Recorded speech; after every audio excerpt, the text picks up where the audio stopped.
musicians, welcome to my video on body mapping for musicians. My name is Kay Hooper.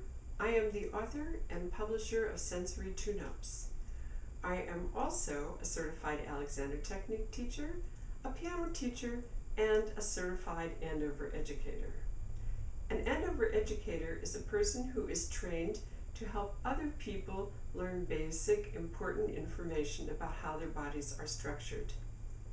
When we apply this information to music making, we have the opportunity to be more free, to be technically and musically more competent, and also to avoid the possibility of injury. Today I'm going to give you a quick look at how the spine is structured. If you've never thought about this, this is a good opportunity to do so.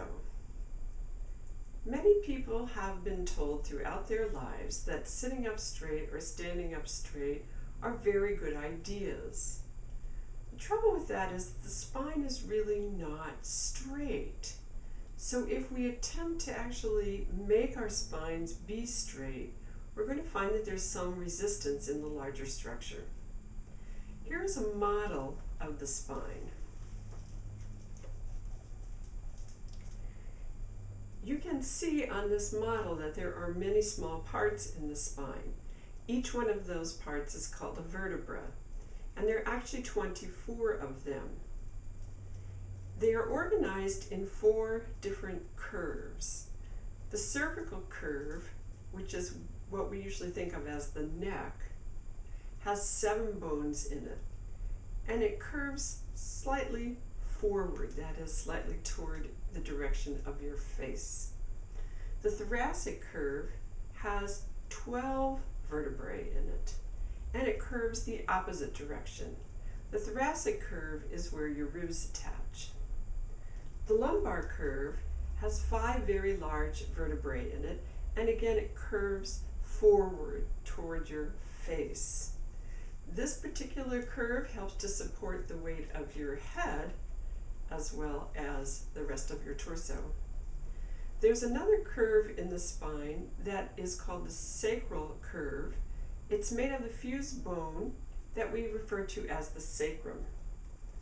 And it will go the same direction as the thoracic curve. I'm going to show you this spine from several different angles so you can see that curve.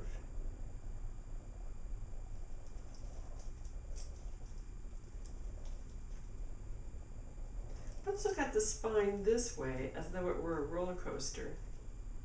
And you will see how it curves this way, this way, this way, and then gently this way one more time. Without those curves, your spine indeed would be straight. It would be straight. But we have those curves so that we can move in a lot of different directions, and also so that we can be flexible and resilient as we are walking, hopping, jumping, and so that we can spiral and curl and do whatever we need to do to get through the day. The other reason why our spine is curved is because the spine actually has a very gentle lengthening and gathering motion that coordinates movement. If your spine were very straight, that would be a difficult thing to accomplish. So while musicians may not be hopping and skipping and running all the time, we do need that same resilient, responsive movement of the spine for us to make the movements at our instruments. We require that movement also for free breathing, and also to have a very fluid movement through the arms. All these things are really important to us, in addition to actually preserving the health of our bodies while we're practicing and performing. Here's what I might do if I were going to play the piano as though I had a straight spine. Can you see that what happens to me when I think I have a straight spine is that I actually end up lifting my chest, pushing it up toward the ceiling, and also tightening in my lower back.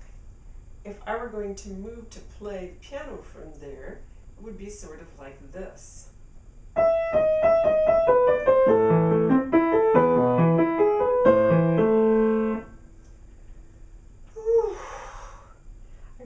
feel the need to collapse after that. That's really hard work, and I just played a few measures of a fairly simple piece. If I were going to be practicing and playing difficult music for a long time, it would be extremely difficult to play like that. So I want to let that go and actually access the 4 curves of my spine so I can get that lovely buoyant support from my arms.